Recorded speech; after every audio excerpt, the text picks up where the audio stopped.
Kia Sportage, está pensando em comprar um carro desse, mas está na dúvida se é um bom carro, se ele vai te atender bem, se a manutenção vai caber no seu orçamento. Então vem comigo que nesse vídeo eu vou trazer uma análise completa de todos os custos envolvendo a compra e a manutenção de um carro desse.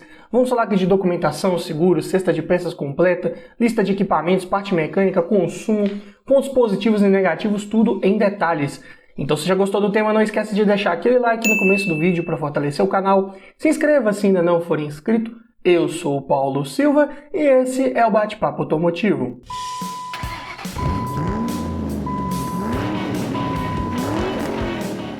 E a Sportage aqui em análise é na versão LX com motor 2.0, 16 válvulas a gasolina e câmbio automático, tração dianteira, ano 2007. E essa é a versão de entrada para esse ano modelo da Sportage. E vamos começar falando aqui dos custos envolvendo a compra de um carro desse. E todos os preços que eu disser nesse vídeo foram cotados em outubro de 2022. Começando aqui pelo valor da tabela KBB, que nesse vídeo vai fazer referência a um veículo em bom estado de conservação, com a quilometragem média de 10 mil quilômetros rodados por ano e preço médio de venda particular. Está em R$ 33.555.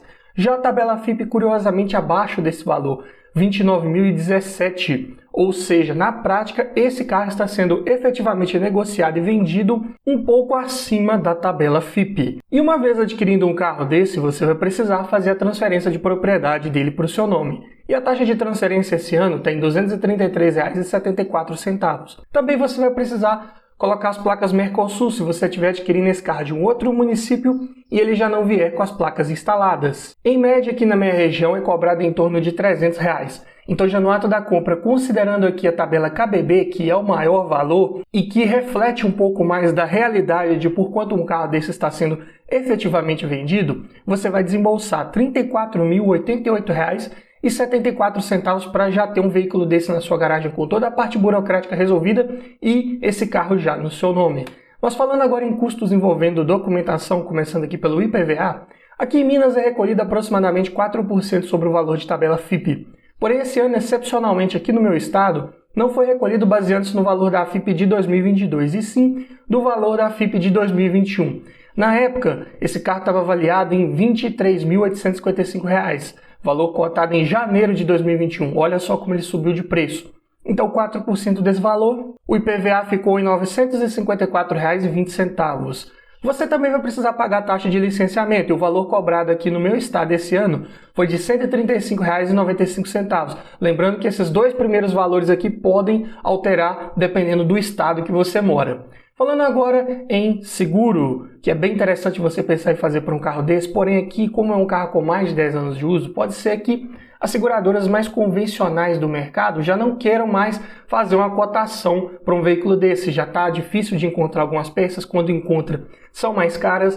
Então talvez numa modalidade de cooperativa você consiga mais facilmente. Se for o caso, aqui na minha região é cobrado em torno de R$ 120 por mês, o que dá R$ 1.440 por ano. Falando agora em depreciação, peguei o valor dele de tabela cotada há 3 anos atrás, ou seja, em outubro de 2019. Na época esse carro estava custando R$ 26.120.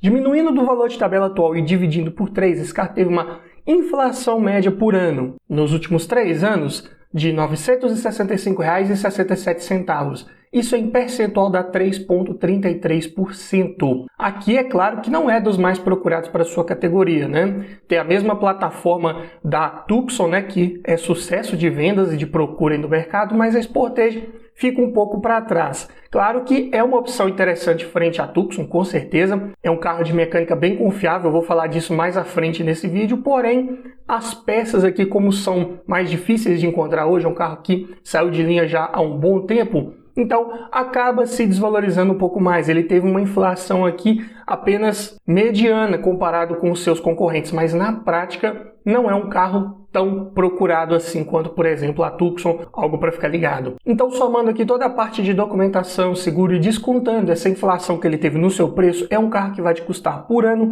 R$ 1.564,48, o que dá por mês R$ 130,37. Aqui temos que ressaltar que os valores aqui ainda estão um pouco atípicos, né? Porque passou por uma inflação como vários outros veículos aí do mercado, praticamente todos, né?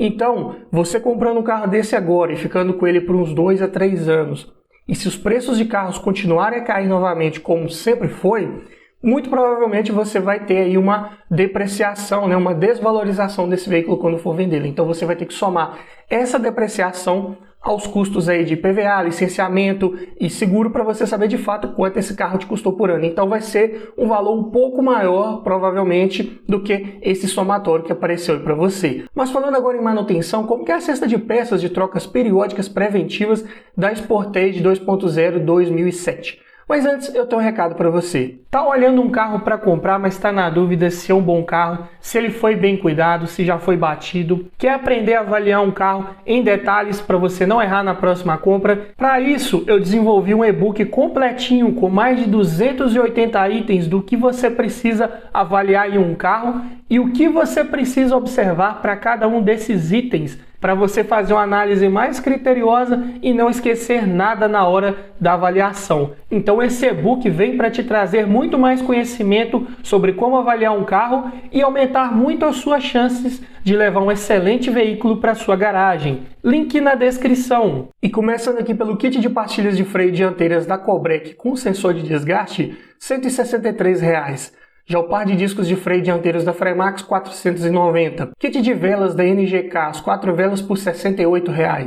Já os pneus, as medidas aqui são as 215/65/16. Cotei os Michelin Primacy 4, ficaram em R$ 2.756. Aqui são medidas para SUVs mesmo, né, de fato. Então, geralmente os pneus vão ser um pouco mais caros. Óleo de motor, especificação aqui da Kia é a 5W30 e esse motor, né, o Beta mesmo da Tucson, pega exatos 4 litros com a troca do filtro. Então, cotei 4 litros de um Castrol Magnatec Stop Start API SN 100% sintético, R$ 221. Já a correia de acessórios, esse motor que trabalha com 3. Uma para a direção hidráulica, outra para o alternador e outra para o ar-condicionado. As 3 juntas aqui ficaram em R$ 115, da Gates. E não tem tensor incluso, que é o preço só das correias. Falando agora do kit de correia dentada, que esse motor trabalha com correia dentada, e aqui já com tensor incluso, o kit da Gates também ficou em R$ 483. E passando agora para os filtros, todos da Japan Parts, começando pelo filtro de ar do motor, R$ 43, filtro de óleo R$ 34, filtro de combustível R$ 131, ele é um pouco mais caro porque ele trabalha interno ao tanque, então também é um filtro que geralmente tem uma durabilidade um pouco maior, e o filtro de cabine ficou em R$ 34. Amortecedores, os 4 aqui da Monro, modelo OE Spectrum, pressurizados a gás por R$ 1.919. Pro porte desse carro, até que está na média. E como estamos falando de um veículo de transmissão automática, vamos falar aqui da troca do fluido do câmbio. E qual que é a especificação da Kia, né, com relação à norma viscosidade de fluido? É a ATF SP3. E esse câmbio, considerando uma troca completa, exige pelo menos 7,8 litros. Então você vai precisar comprar pelo menos 8 litros de óleo. E um óleo que atende a essa norma, né, da Kia é o FebiBios, tem código 29934. E além dos 8 litros de óleo, cotei também aqui um kit de filtro e junta da Japan Parts, porque de nada adianta você colocar um óleo novo e continuar com o filtro velho. E uma vez abrindo essa transmissão para fazer a troca do fluido, trocar o filtro, também vai precisar colocar uma junta nova. Então todo esse kit de 8 litros de óleo mais filtro e junta ficaram por R$ 849. Eu diria que tem um preço aqui até bem acessível, considerando a quantidade de óleo que você vai gastar com essa transmissão. Porém, lembrando que não estão inclusos aqui valores de mão de obra, porque esses valores variam muito dependendo da oficina, dependendo da região do Brasil. Também pode variar muito dependendo do processo de troca que você for optar por fazer. Se você fizer o processo de troca por gravidade, é mais barato, vai gastar só os 8 litros de óleo mesmo, porém não vai limpar ali 100% daquele óleo velho, vai ficar algum resíduozinho. Porém, se você optar por fazer o processo de troca por máquina, né, o flushing, vai ser um processo mais eficaz, que vai de fato limpar totalmente aquele óleo velho, porém, você não vai gastar só esses 8 litros de óleo, vai precisar de um pouco mais aí, porque a máquina não vai trabalhar vazia, ela precisa circular um pouco de óleo ali para expulsar aquele óleo velho antes de acrescentar apenas o óleo novo. E sem falar que só o processo em si geralmente já se cobra um valor de mão de obra um pouco mais elevado, né? Justamente pelo custo operacional da máquina. Então, tenha isso em mente. E somando aqui a cesta de peças de trocas periódicas preventivas da Sportage 2007, ficou em R$ 7.306. Eu diria que está até na média. Estamos falando aqui de um SUV médio, que geralmente tem manutenção até um pouco mais cara do que sedãs médios. Amortecedores são um pouco mais caros porque são carros mais pesados, então são mais bem dimensionados. Além disso, pneus são sempre caros porque as medidas também são sempre ali relacionadas com pneus mais largos, de perfil mais alto. Então é dessa forma você tem que se preparar financeiramente para ter um carro desse na sua garagem. Mesmo ele tendo um custo de aquisição até relativamente baixo, né? Você encontra um carro desse aí na tabela aí na faixa dos 30, 32, 33 aproximadamente. Mesmo assim, ele continua tendo manutenção de veículo médio, fique ligado nesse detalhe. Mas falando agora em custos envolvendo abastecimento, começando aqui pelo custo do tanque cheio. É um motor apenas a gasolina e a gasolina aqui na minha região está numa média de R$ 4,79 o litro. E esse carro tem um tanque de 58 litros, então você vai gastar R$ 277,82 para enchê-lo. E como que é o consumo? Peguei aqui dados de ficha técnica. Na cidade faz 8,9 km por litro, na estrada 10,2. Na prática, dependendo da sua forma de guiar, talvez consiga um pouquinho mais ali, uns 11 a 11,5 na estrada, dependendo do trânsito também. Mas eu diria que não muito mais que isso. A Tucson também tem a mesma plataforma, mesmo conjunto mecânico, também tem um consumo dessa forma. E ainda falando em dados de ficha técnica, agora na parte de autonomia, com o tanque cheio na cidade, esse carro pode rodar 516 km. Se for na estrada, sobe para 592. Então, a autonomia não sobe muito na estrada. Mesmo tendo um tanque de porte médio, o consumo é mais elevado, infelizmente. Falando agora em lista de equipamentos, nessa versão de entrada, né, já conta de série com direção hidráulica, com ajuste de altura, vidro elétrico nas 4 portas, travas elétricas, retrovisores elétricos com aquecimento dos espelhos externos, até um item diferencial aqui, além de alarme, rodas de liga leve, ar-condicionado, banco traseiro reclinável e encosto de cabeça para os 5 ocupantes. E ainda conta com os opcionais de bancos de couro, 4 airbags, né, sendo os 2 frontais mais 2 laterais, ABS e faróis de neblina. E o sistema de som conta com um CD player apenas condizente, né, com o ano de fabricação desse carro, né, 2007. Falando em conjunto mecânico agora, um dos grandes pontos de dúvida para quem está querendo pegar um carro desse aqui, basicamente mesmo conjunto da Tucson. Então aqui é o motor beta de duplo comando de válvulas no cabeçote acionado por correia dentada, como vimos, e variador de fase para as válvulas de admissão. Potência de 142 cavalos a 6.000 RPM e torque de 18,8 kgfm a 4.500 RPM. É um SUV médio bem pesado, 1.635 kg, mais pesado inclusive que a Tucson. Por isso a relação de peso-potência fica em 11,5 kg por cavalo e o 0 a 100 em altíssimos 14,5 segundos. Então, não é de fato um carro de ótimo desempenho, é um carro bem lento, tanto em retomadas de velocidade quanto em arrancadas, porque aqui ele é equipado com um câmbio F4A42 também, mesmo da Tucson, automático, convencional, né, de engrenagens epicíclicas, acoplado ao motor por conversor de torque. Então prioriza-se o conforto, a suavidade nas trocas de marcha e nas arrancadas. Então o desempenho, tanto na prática quanto em números, como vimos aqui, fica bem prejudicado. Sistema de suspensão McPherson na dianteira, multilink na traseira, nesse ponto ele se sai muito bem, curva com segurança, com tranquilidade, suspensão que não deixa essa carroceria rolar muito, é o que se espera, né? Você tá de SUV médio, é um carro mais alto, mas você não quer passar sustos ali nas curvas, obviamente. Sistema de freios a disco na dianteira, ventilados e tambor na traseira. Aqui faltou disco sólido na traseira, na minha opinião, para um carro de esporte merecia. E sistema de direção de assistência hidráulica convencional, que rouba um pouquinho mais de potência do motor ainda, né? Porém, de manutenção corretiva se necessário, mais barato. Mas esse carro brilha mesmo é no porta-malas. 667 litros de capacidade. Porta-malas é gigante.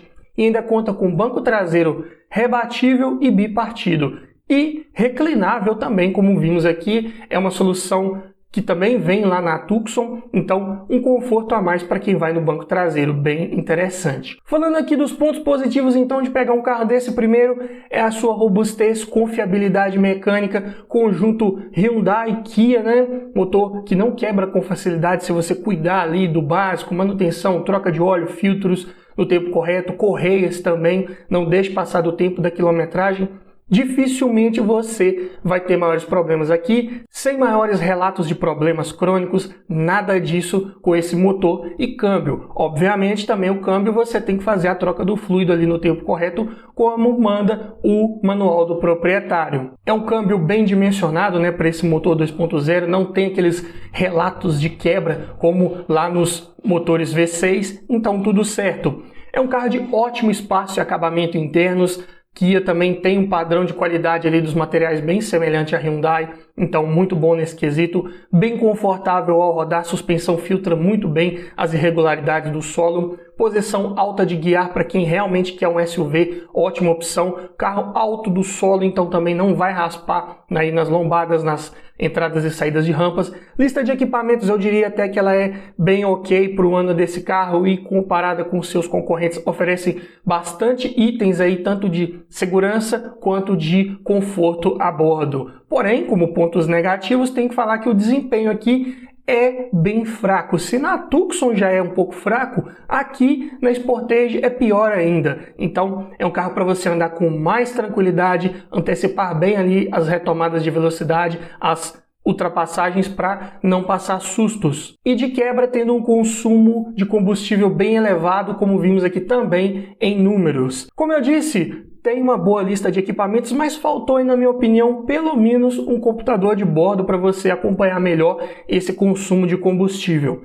A rede de concessionárias é pequena, então se você gosta de fazer suas manutenções aí na concessionária, isso pode ser um problema. Talvez não tenha uma perto da sua cidade, você tem que se deslocar por uma distância bem maior para poder fazer esses serviços. E por isso também já fica um pouco mais difícil de você encontrar algumas peças para esse carro. De parte mecânica até que nem tanto, né? Pois compartilha praticamente tudo aí com a linha Tucson. Porém, na parte estética, né, acabamento externo, interno, né, para-choques, faróis, lanternas, acabamentos ali do painel, chave de seta, alguma coisa que você precisar para essa Sportage aqui mais antiga, vai ser bem difícil de encontrar e quando você encontrar vai ser mais caro. Então é um ponto para você ter bastante atenção e avaliar se vale ou não a pena pegar um carro desse. E também, consequentemente, o seguro vai ser difícil você conseguir uma cotação. É um carro mais antigo, de peças difíceis de encontrar, então se você ainda conseguir fazer um seguro, né, pode ser que seja bem mais elevado o preço do que aquela média que eu falei, porque o seguro também ele vai variar dependendo da sua idade, da cidade que você mora, da forma como você utiliza o carro, dentre vários outros fatores. Então é algo para se observar. Mas me diga você, frente a toda essa análise feita aqui da Sportage, você levaria um carro desse para sua garagem? Deixe nos comentários, quero ouvir a sua opinião. E se você gostou desse tipo de vídeo, eu te convido a assistir ao final uma playlist completa com vários vídeos nesse formato. Para você que ainda está na dúvida entre um Sportage, uma Tucson ou outro carro da categoria ou até de outras categorias, lá já tem o vídeo que você precisa assistir para acabar de tirar suas dúvidas e levar o melhor carro para sua garagem. Então vai lá, dá uma olhada que tá legal e tá bacana. E é isso aí. Obrigado por assistir, aquele abraço e até o próximo vídeo.